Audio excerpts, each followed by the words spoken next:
Pak Acep. Assalamualaikum warahmatullahi wabarakatuh. Waalaikumsalam warahmatullahi wabarakatuh. Baik, gimana kabarnya Bapak? Sehat? Alhamdulillah Pak, sehat. Alhamdulillah.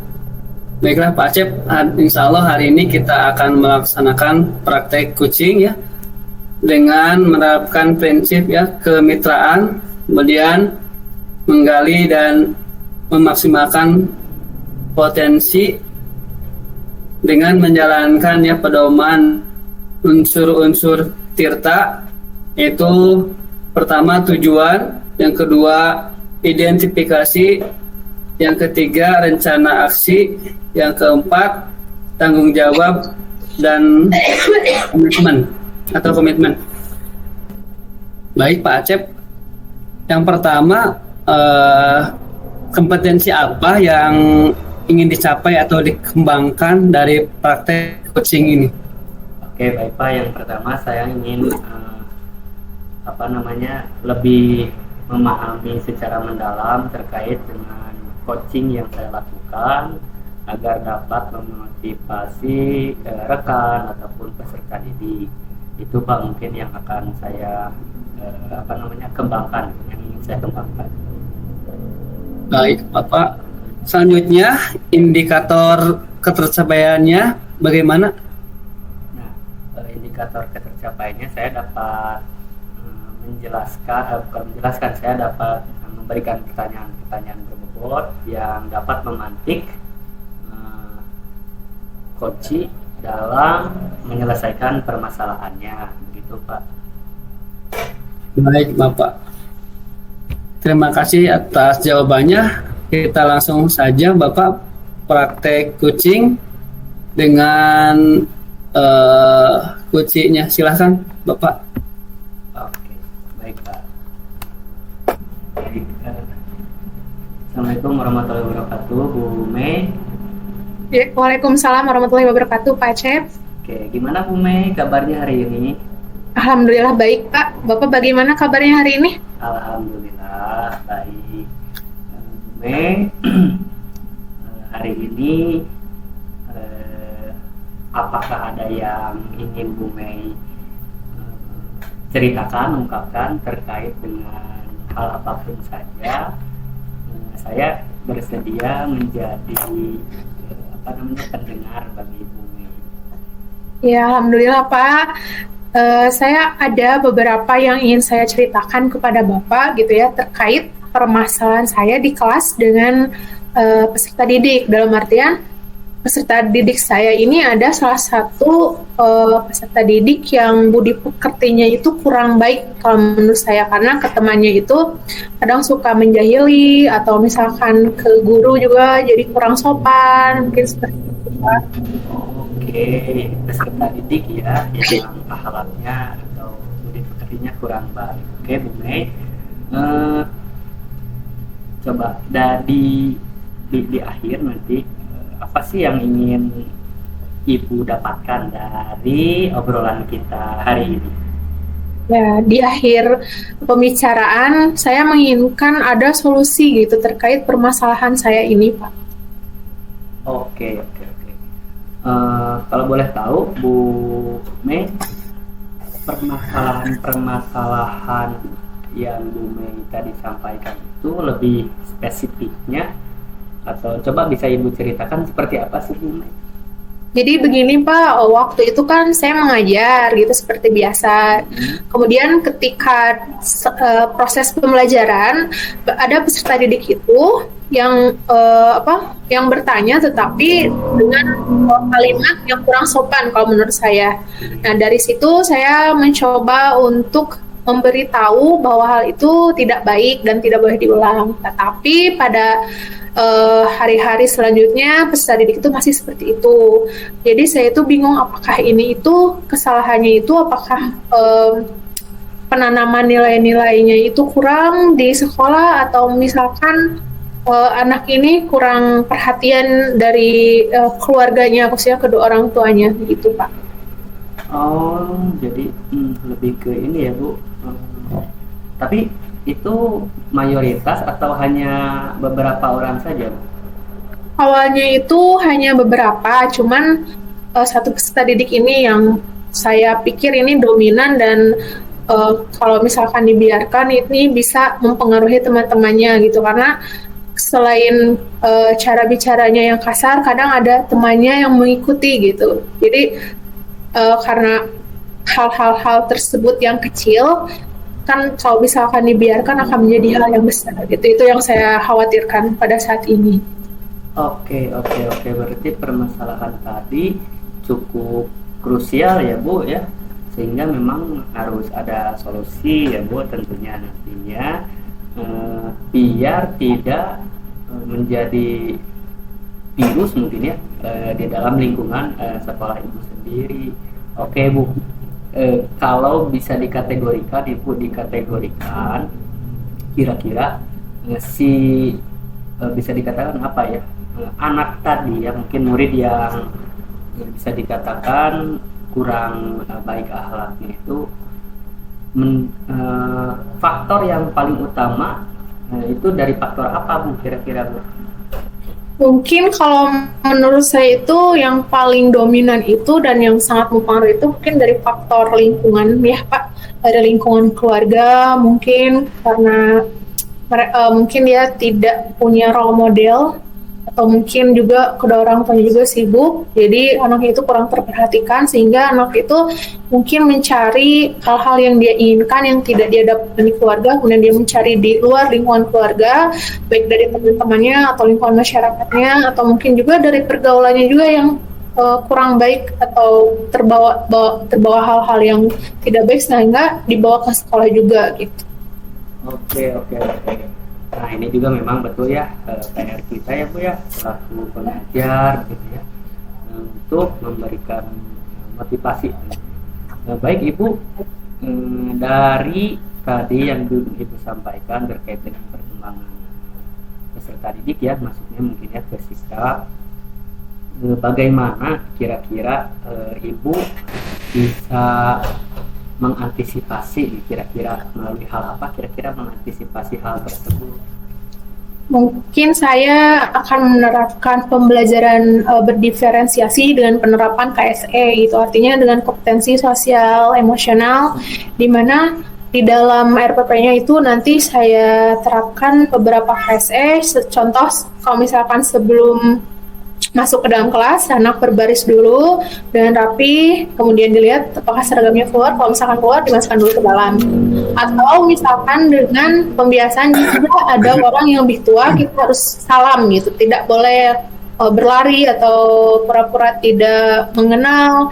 Kemudian kalau misalkan di kelas ada anak yang misalkan berkata kasar, mungkin saya bisa menerapkan keyakinan kelas ya Pak, seperti dilarang berkata kasar, harus sopan santun, dan jika ada yang melanggar bisa mendapatkan sanksi, tapi bukan sanksi yang berat gitu.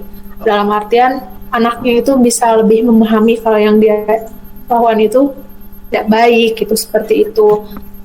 Oke, betul-betul Bu. Untuk rencana yang akan Ibu lakukan, apa dulu nih Bu, yang kedepannya akan Ibu lakukan? Mungkin kedepannya tadi penerapan pembelajaran berdiferensiasi dan KSE juga saya ingin melakukan komunikasi dengan kedua orang tuanya gitu. Hal ini memang sudah biasa terjadi di rumahnya atau tidak. Kalau misalkan memang di rumah seperti itu, mungkin orang tuanya harus bisa lebih memberikan perhatian, karena kan kalau guru waktunya hanya di sekolah dan tidak lama gitu. Atau mungkin dengan pendampingan individu terhadap anak tersebut gitu. Bisa diajak bicara dari hati ke hati kenapa dia bisa melakukan hal tersebut.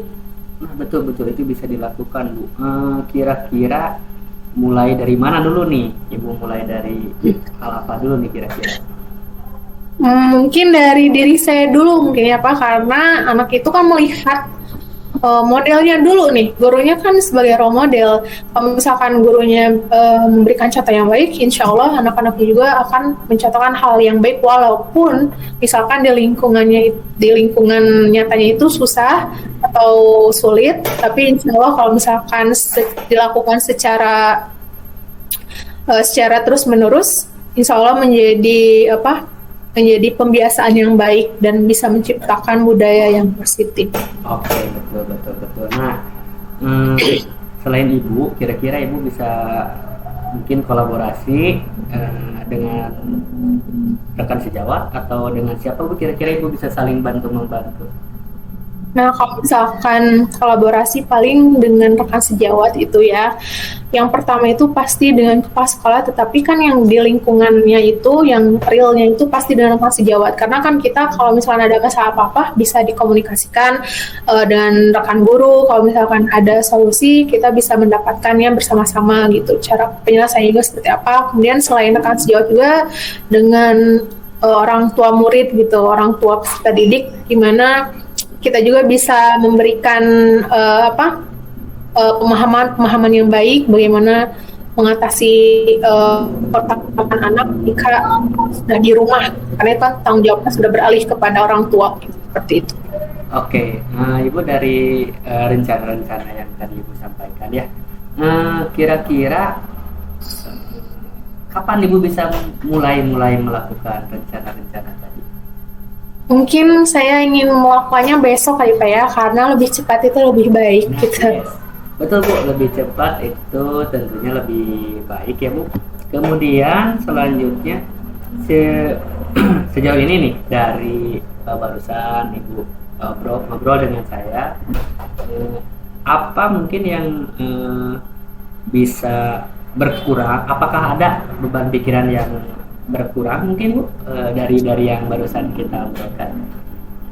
Sangat banyak Pak, karena setelah melakukan sesi pembicaraan ini, saya bisa menjadi lebih nyaman, lebih tenang gitu, lebih tahu apa yang harus saya lakukan untuk kedepannya. Gitu. Seperti itu Pak. Apa yang Ibu dapatkan dari obrolan kita hari ini?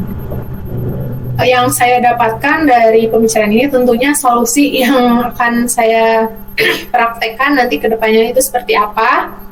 Karena dengan komunikasi seperti ini, jadi kita kan terbuka gitu, lebih tahu apa yang harus dilakukan gitu, perencanaannya juga seperti apa gitu, dan lebih bisa memaksimalkan dan bisa mengatasi permasalahan yang sudah saya hadapi sebelumnya dengan lebih mudah.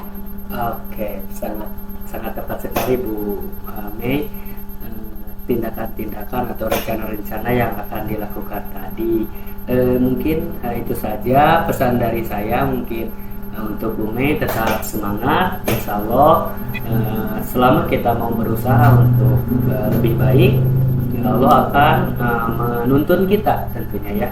Dan Bu Mei juga harus tetap semangat dan menjadi guru yang tetap memikirkan dan juga mengajak anak-anaknya ke arah yang lebih baik, terlebih dalam hal sikap. Demikian ya, mungkin Ibu yang dapat saya sampaikan. Semoga apa yang kita bicarakan hari ini dapat bermanfaat bagi kita semua. Demikian Bu. Amin. Terima kasih. Amin, Pak. Assalamualaikum warahmatullahi wabarakatuh. Waalaikumsalam warahmatullahi wabarakatuh. Semangat, Terima kasih, Pak Chef. Ya, sama-sama. Baik Pak, Alhamdulillah barusan Bapak sudah melaksanakan praktek coaching berjalan dengan baik dan lancar. Ada beberapa yang akan saya ajukan. Apa saja indikator ketercapaian dari praktek coaching ini Bapak? Saya tadi sudah menyampaikan di awal indikator-indikator yang tentunya saya inginkan dan saya harapkan dalam coaching kali ini, yang tentunya dalam hal kaitannya dengan membuat saya itu semakin bisa ya gitu, bisa dalam memberikan motivasi, kemudian memberikan solusi dan juga menyampaikan pertanyaan-pertanyaan yang berbobot. Nah, indikator-indikator tadi sudah saya sampaikan sejalan dengan tahapan-tahapan tirtanya, begitu Pak. Baik Bapak.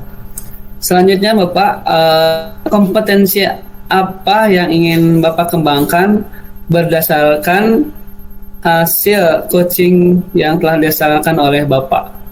Mungkin ini Pak, saya harus lebih meningkatkan kompetensi saya dalam hal kaitannya dengan memberikan pertanyaan-pertanyaan pemantik yang berbobot. Kemudian yang keduanya, saya juga kayaknya harus menambah ilmu gitu ya, bukan ilmu, bisa dikatakan kompetensi dalam hal aspek psikologi gitu Pak, biar kita ketika curhat atau kita ketika memberikan coaching tadi, si coachingnya itu bisa lebih nyaman, bisa lebih terbuka. Itu mungkin Pak dua hal. Yang pertama tadi terkait dengan pertanyaan-pertanyaan, yang kedua terkait dengan aspek psikologi gitu yang harus saya lebih kembangkan gitu ya Pak.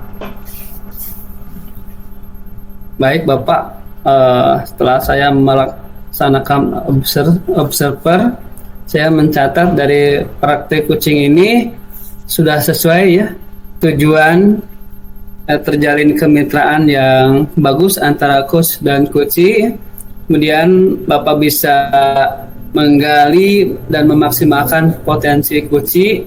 Kemudian adanya perbaikan ya performa dan juga kinerja ke depan dari coachee.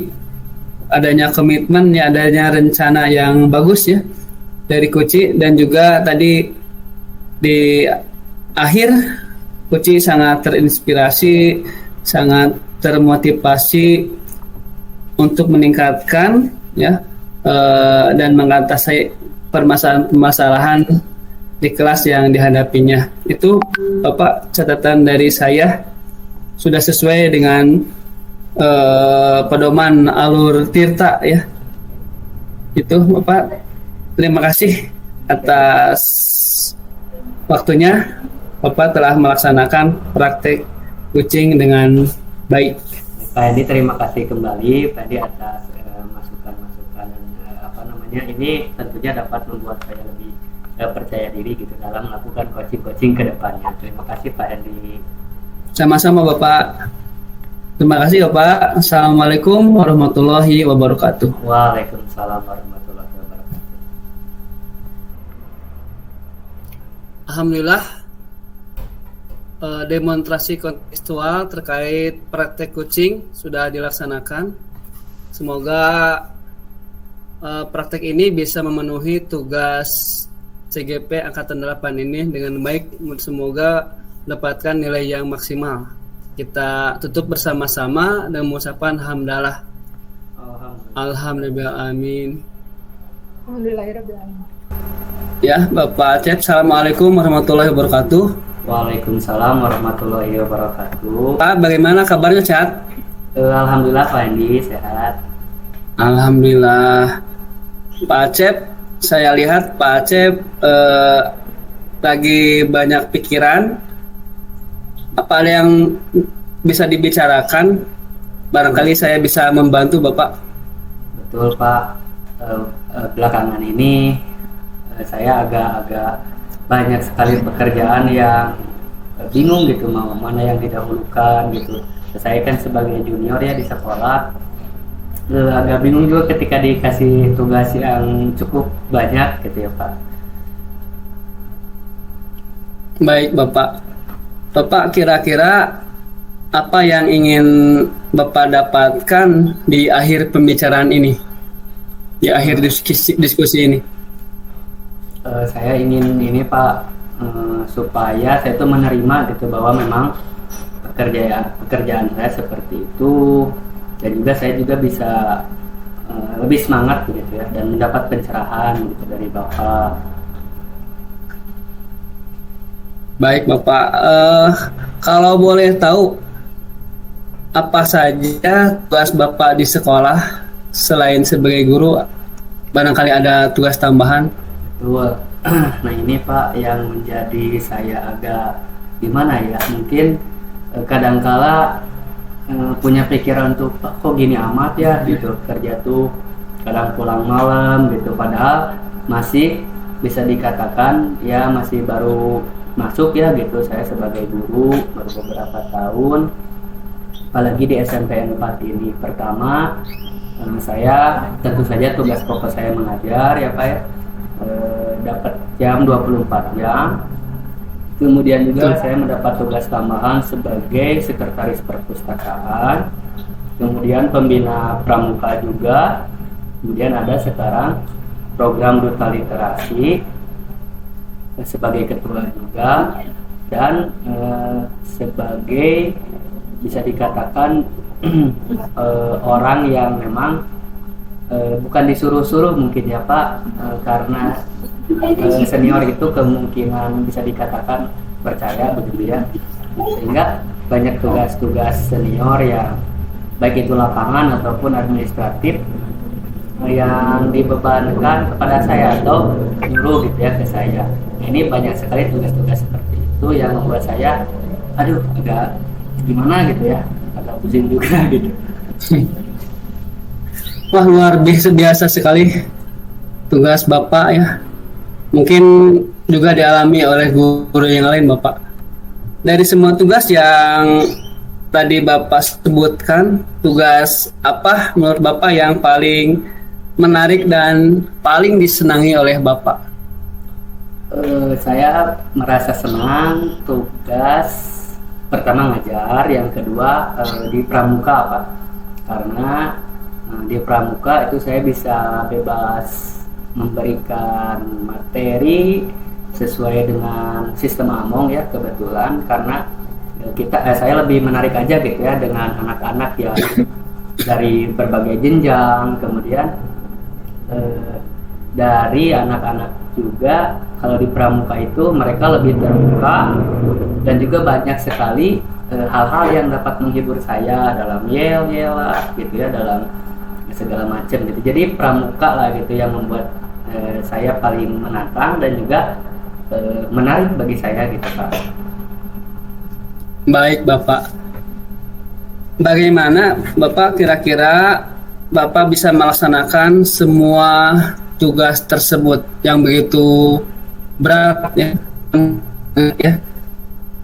Nah, ini Pak yang mungkin bisa menjadi permasalahan saya. Kadang saya bingung nih Pak, mana gitu yang harus saya dahulukan gitu. Kalau saya lebih condong ke yang saya minati gitu ya, atau yang menarik bagi saya, bagaimana dengan tugas yang lain. Nah, sedangkan semua tugas harus saya lakukan dan memang deadline-nya itu ya seperti bebarengan begitu ya Pak. Belum lagi ya, iya kebetulan saya juga CGP juga ya Pak, dan memang yang tugasnya itu lumayan begitu ya.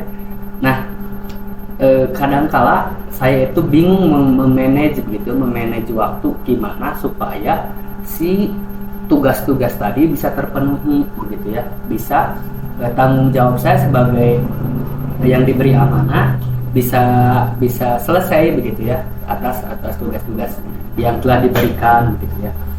Intinya mah saya mungkin akan lebih lebih memperhatikan dalam hal manajemen waktu dan kurangi mengeluh begitu ya Pak, karena saya jadi bawaannya jadi mengeluh gitu Pak.